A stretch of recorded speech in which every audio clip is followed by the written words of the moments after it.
അച്യുതൻ അത് അത് കാണുമ്പോൾ തന്നെ പേടിയുണ്ടാവുന്ന ഭീതി ഉണ്ടാവുന്ന വലിയ ദൃശ്യങ്ങളാണ്.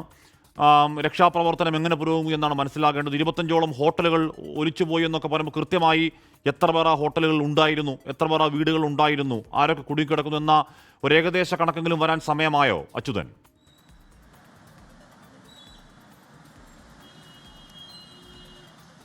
ഹാഷ്മി, ഉത്തരാഖണ്ഡിനെ ഞെട്ടിച്ച ഒരു അല്ലെങ്കിൽ ഭീതിയിലാഴ്ത്തിയ ഒരു വലിയ മേഘവിസ്ഫോടനമാണ് ഇപ്പോൾ ഉത്തരകാശിയിൽ ഉണ്ടായിരിക്കുന്നത്. സമീപകാലത്ത് ഇതുവരെയും ഉണ്ടാകാത്ത തരത്തിലുള്ള ഒരു വലിയ ദുരന്തമായി അല്ലെങ്കിൽ ഒരു വലിയ വിസ്ഫോടനമായി അത് പിന്നീട് ഒരു മിന്നൽ പ്രളയമായി ഇപ്പോൾ ഉത്തരകാശിയെ ബാധിച്ചിരിക്കുന്നു എന്നതാണ്. ദരാലി എന്ന് പറയുന്ന ഗ്രാമം, ആ ഗ്രാമത്തിൽ വൻ നാശനഷ്ടങ്ങൾ സൃഷ്ടിച്ചുകൊണ്ടാണ് ആ മിന്നൽ പ്രളയം, അതുമായി ബന്ധപ്പെട്ടുള്ള മിന്നൽ പ്രളയമുണ്ടായ ഖിർ ഗംഗ എന്ന് പറയുന്ന നദി അതിശക്തമായി കുത്തൊഴുകിയത്. ആ അതിശക്തമായ നദിയുടെ കുത്തൊഴുക്കിൽ, അതിശക്തമെന്നല്ല അതിന് മുകളിൽ ഒരു വാക്ക് പ്രയോഗിച്ചുകൊണ്ടായിരിക്കും, അത്തരത്തിലാണ് ആ നദീജലം ഒഴുകിയെത്തിയത് എന്നുള്ളതാണ്. അതിശക്തമായ ആ കുത്തൊഴുക്കിൽ നിരവധി വീടുകളും ഒപ്പം തന്നെ കെട്ടിടങ്ങളും ഒലിച്ചു പോകുന്ന സാഹചര്യമാണ് ഉണ്ടായിരിക്കുന്നത്. നിരവധി ആളുകളെ കാണാതെയായിരിക്കുന്നു എന്നതാണ് ലഭിക്കുന്ന വിവരങ്ങൾ. അതായത് ഏകദേശം 60ഓളം പേരെ കാണാതായി എന്നത് പ്രാഥമിക വിവരമായി ലഭിക്കുന്നു. പക്ഷേ അപ്പോഴും ആശങ്കപ്പെടുത്തുന്നത് 30-ലധികം വീടുകൾ ഈ ഒഴുക്കിൽപ്പെട്ടു എന്നതാണ് ലഭിക്കുന്ന വിവരങ്ങൾ. അവിടെ നിരവധി വീടുകൾ ഉണ്ടായിരുന്നു. ഒപ്പം ഈ സഞ്ചാരികൾ തങ്ങുന്ന ഹോം സ്റ്റേകൾ ഉൾപ്പെടെയുള്ള ഹോട്ടലുകൾ, ഒപ്പം തന്നെ മറ്റ് കെട്ടിടങ്ങൾ ഉൾപ്പെടെ ഈ മേഖലയിൽ ഉണ്ടായിരുന്നു. അങ്ങനെ ഈ നദിയുടെ ഒരു വശത്തുണ്ടായിരുന്ന ഈ കെട്ടിടങ്ങളെയാണ് ഈ ഒഴുക്ക് ബാധിച്ചിരിക്കുന്നത്, ഈ മിന്നൽ പ്രളയം ബാധിച്ചിരിക്കുന്നത്. അതിൽ നിരവധി പേരെ കാണാതെയായിരിക്കുന്നു എന്നതാണ് ലഭിച്ചിരിക്കുന്ന വിവരങ്ങൾ. നിലവിലെന്തായാലും ഈ മേഘവിസ്ഫോടനത്തിനു ശേഷം രക്ഷാപ്രവർത്തന നടപടികൾ അതിവേഗത്തിൽ ആരംഭിക്കുകയാണ് ചെയ്തത്. സൈന്യവും NDRF-ഉം SDRF-ഉം ഒപ്പം തന്നെ മറ്റ് പ്രാദേശിക ദുരന്ത നിവാരണ സേനകൾ ഉൾപ്പെടെ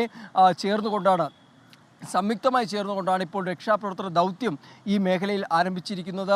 കാണാതായവരെ കണ്ടെത്തുവാനുള്ള എല്ലാ തീവ്ര ശ്രമങ്ങളും ഇതിനോടകം ആരംഭിച്ചിട്ടുണ്ട്.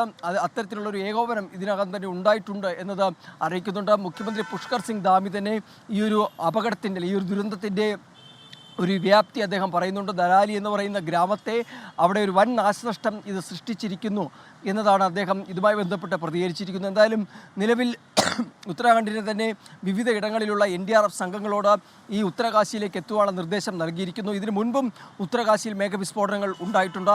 ഈ കഴിഞ്ഞ ജൂൺ 29-നാണ് ഉത്തരകാശിയിൽ ഒരു മേഘവിസ്ഫോടനം ഉണ്ടായതും 6 പേരെ കാണാതെയാകുന്നതും. എന്നാൽ അതിനുശേഷം വളരെ ആഘാതം സൃഷ്ടിച്ചുകൊണ്ടുള്ള വളരെ തീവ്രമായിട്ടുള്ളൊരു മേഘവിസ്ഫോടനം ഉണ്ടായിരിക്കുന്നത്. അത് ഇപ്പോഴാണ് അത്തരമൊരു അത്രത്തോളം തീവ്രമാണ് എന്നുള്ള കാര്യത്തിൽ ഒരു തർക്കവുമില്ല അച്യുതൻ. അത് ആ ദൃശ്യങ്ങളിൽ തന്നെ വളരെ വ്യക്തമാണ്. മാത്രമല്ല പുറത്തു വരുന്ന പുതിയ ദൃശ്യങ്ങളിൽ നിന്നും എത്രത്തോളം ഭീകരമാണ് ആ മേഘവിസ്ഫോടനം. കുത്തിയൊലിച്ചു വരുന്ന ഖീർഗംഗ നദിയിലൂടെ കുത്തിയൊലിച്ചു വരുന്ന മലവെള്ളപ്പാച്ചിലും ആ വളവ് കഴിയുമ്പോഴേക്കും ആ വെള്ളം ഏത് രീതിയിലാണ് നിയന്ത്രണം വിട്ട് ഈ കെട്ടിടങ്ങളെ നക്കിയെടുക്കുന്ന മട്ടിൽ പോകുന്നതൊക്കെ നമ്മൾ കാണുന്നുണ്ട്. പക്ഷേ ഇവിടെ ഇന്നലെ മിനിഞ്ഞാന്നൊക്കെ കൃത്യമായ മുന്നറിയിപ്പ് നൽകുന്നുണ്ടായിരുന്നു. ഈ മേഖലയിലൊക്കെ മേഘവിസ്ഫോടനത്തിനടക്കമുള്ള സാധ്യതയൊക്കെ കാലാവസ്ഥാ നിരീക്ഷണ കേന്ദ്രം അടക്കം നൽകുന്നുണ്ടായിരുന്നു അച്യുതൻ. അതുകൊണ്ട് ഒരുപക്ഷെ കുറേയധികം ആളുകളൊക്കെ അവിടെ നിന്ന് മാറി ഇരിക്കാനുള്ള സാധ്യതയില്ലേ അച്യുതൻ?